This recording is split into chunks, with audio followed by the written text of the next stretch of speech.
Okay, so picture this. You've just finished all that Christmas shopping, right? You stop by the Circle K for like a last-minute soda, Hmm. and as you're walking out, Yeah. you see something just horrifying. Yeah. A human being, like engulfed in flames, just straddling a bench right there in the courtyard. Oh my gosh. And this wasn't like some holiday horror movie. This was the tragic reality for a man named Aaron Taylor. Wow. Yeah. That's a rough way to start the deep dive. Mm, But I think it's important to look at these cases, and try and learn something from them. So, absolutely. yeah. And that's what we're going to try to do today, taking a deep dive into Aaron's story. Hmm. We're basing this on the Crime Junkie episode. And he was a homeless man known as Homeless Jesus. He was found burning to death in Phoenix, Arizona on Christmas Day in 2007. 2007. Okay. Yeah. And we're going to try to like untangle this web of rumors and conflicting witness statements and all these unanswered questions surrounding his death. Yeah. Was this a horrific accident or was this a cold-blooded murder? Yeah. And as we kind of go through all this stuff, I think it's important to remember the human element here. You know, Aaron was more than just a victim. Right. He was part of that community. Yeah. He was someone who left a mark on the people who knew him. Absolutely.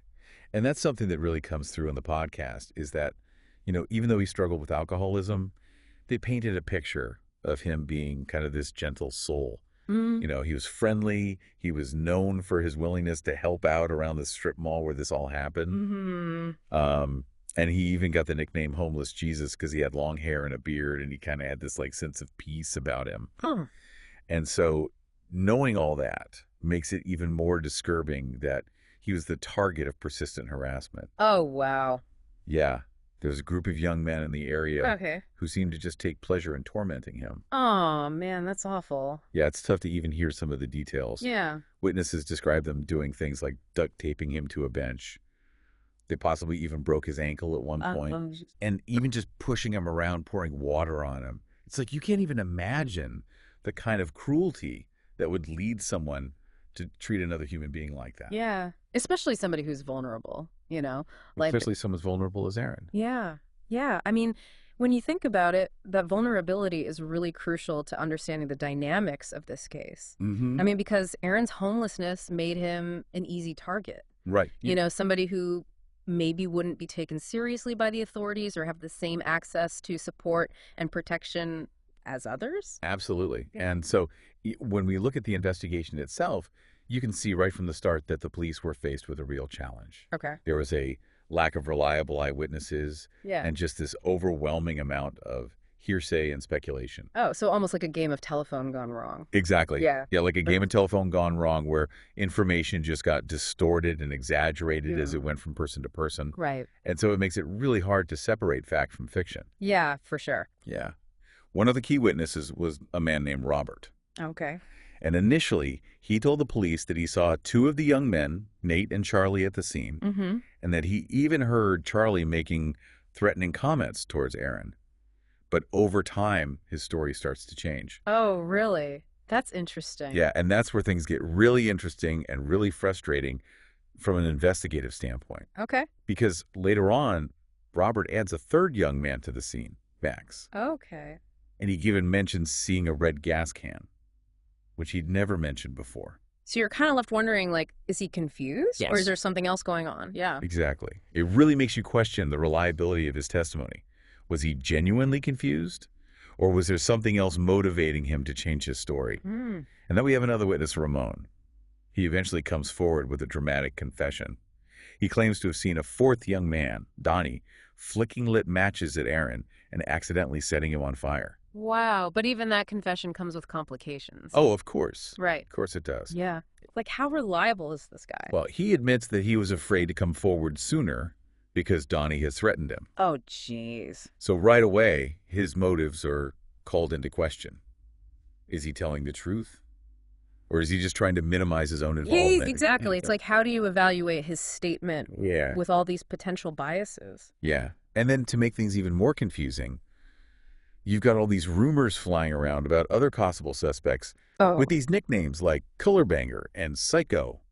So it's like trying to solve a puzzle where all the pieces are constantly shifting. It really is. Wow. It's like trying to grab onto something solid and there's just nothing there. Yeah, and this kind of highlights a broader challenge in cases that involve marginalized communities. Okay. This reliance on nicknames and street names can make it really hard to identify and locate people, Mm-hmm. especially if they're transient or wary of law enforcement. Right. So it's like their very existence outside of the mainstream makes it harder to find them Exactly. and to hold them accountable. Yep. Yeah. It's a tough situation all around. It really is. So we're left with this real mess of conflicting information, and it's hard to know where to even begin to try to make sense of it. It is, yeah. So the question is, did the police find anything at the scene Right. that could help them piece things together? I wonder. Yeah. So it's a real mess trying to sort through all these rumors and conflicting statements. Did the police find anything concrete at the scene to help them piece things together? Well, they did collect some physical evidence, but even that proved inconclusive. Oh, really? Yeah, the podcast mentioned that there were no traces of ignitable liquids found on Aaron's clothes.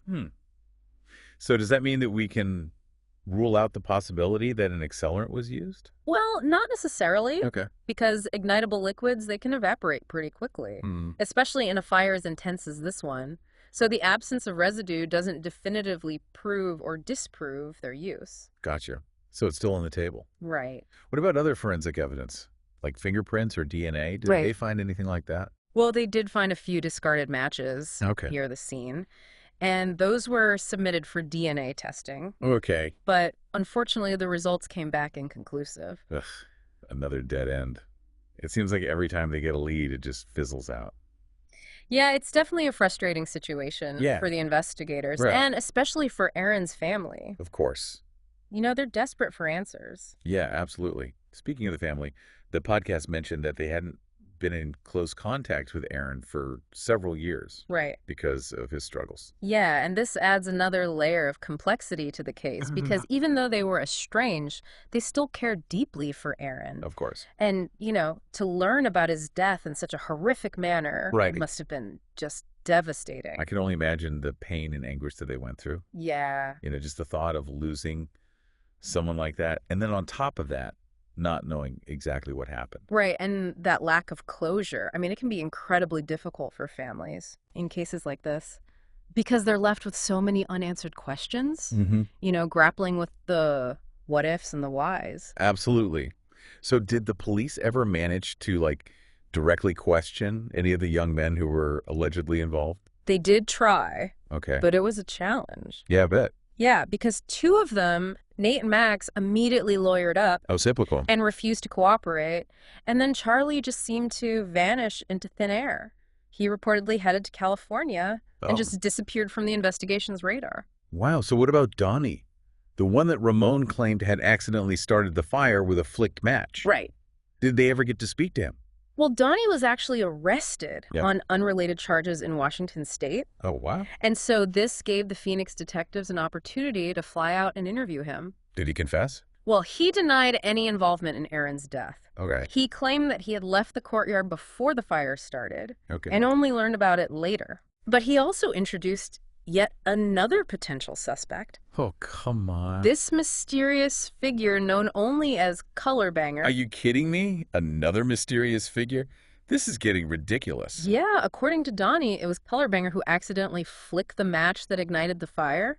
Oh, wow. But the police were never able to identify anyone Okay. matching his description. So is it possible that Donnie was just trying to, deflect blame? It's certainly a possibility. Yeah. Yeah, in these kinds of cases, it's not uncommon for people to try to minimize their own involvement Right. or shift the blame to others. Of course. All just sounds so convoluted. Yeah, At this point, it's hard to know who to believe. right. That's the inherent challenge in cases that rely heavily on eyewitness testimony. Yeah. Because memories can be unreliable, Yeah. especially when they're influenced by things like trauma or fear or self-preservation. Right. It seems like the police were facing an uphill battle right from the start. Yeah, So many conflicting accounts. Yeah. So many potential suspects. right. And so little concrete evidence. Exactly. And this kind of brings up an important point, I think. Okay. About the difficulties inherent in investigating crimes against marginalized individuals. Okay, I'm listening. How so? Well, individuals experiencing homelessness Right. often live transient lives, Huh. which makes it really hard to track them down or establish a clear timeline of events. Hmm. And they may also be reluctant to cooperate with law enforcement for a variety of reasons. Like what? Well, mistrust, fear of reprisal, or even just a sense of resignation that their voices won't be heard. Wow. So their vulnerability can actually make it harder to get justice for them. Unfortunately, that's often the case. Jeez. Yeah, their lack of stable housing, limited social networks, and potential mistrust of authorities can create really significant hurdles in investigations. It's a tragic irony, isn't it? It is. The very factors that make them vulnerable in the first place also make it harder to hold those who harm them accountable. Absolutely. And this case really serves as a stark reminder of the systemic challenges that often prevent marginalized communities from receiving equal protection under the law. Yeah. It's a tough pill to swallow. So after all this time, all these interviews and all this conflicting information, where does the case stand now?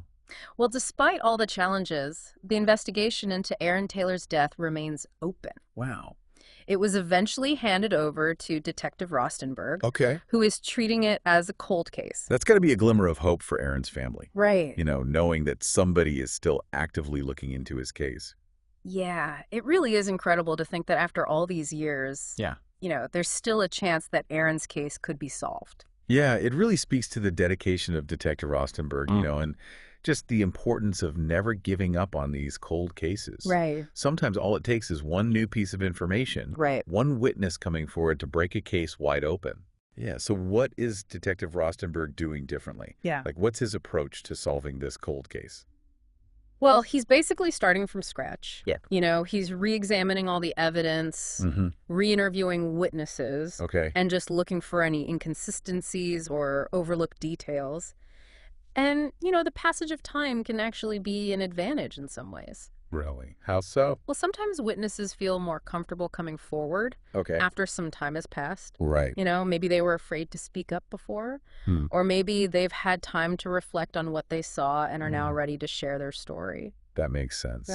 Yeah, memories can fade over time, but I guess sometimes they can become clearer too. Right. Especially if something triggers a long-forgotten detail. Exactly. And then you've got advancements in DNA technology. Oh, yeah. So there's always the possibility that new testing could reveal crucial evidence that was missed before. So there's still hope, And even after all this time. Yeah. And that's the message that Detective Rosenberg wants to get out there. Okay. He's made a public plea for anyone with any information about Aaron's case to come forward, no matter how insignificant they think it might be. It's like they always say in those true crime documentaries, if you saw something, say something. Right. You never know what could be that missing piece of the puzzle. Exactly. Sometimes a seemingly small detail, something that somebody dismissed as irrelevant at the time could be the key to unlocking the truth. Absolutely.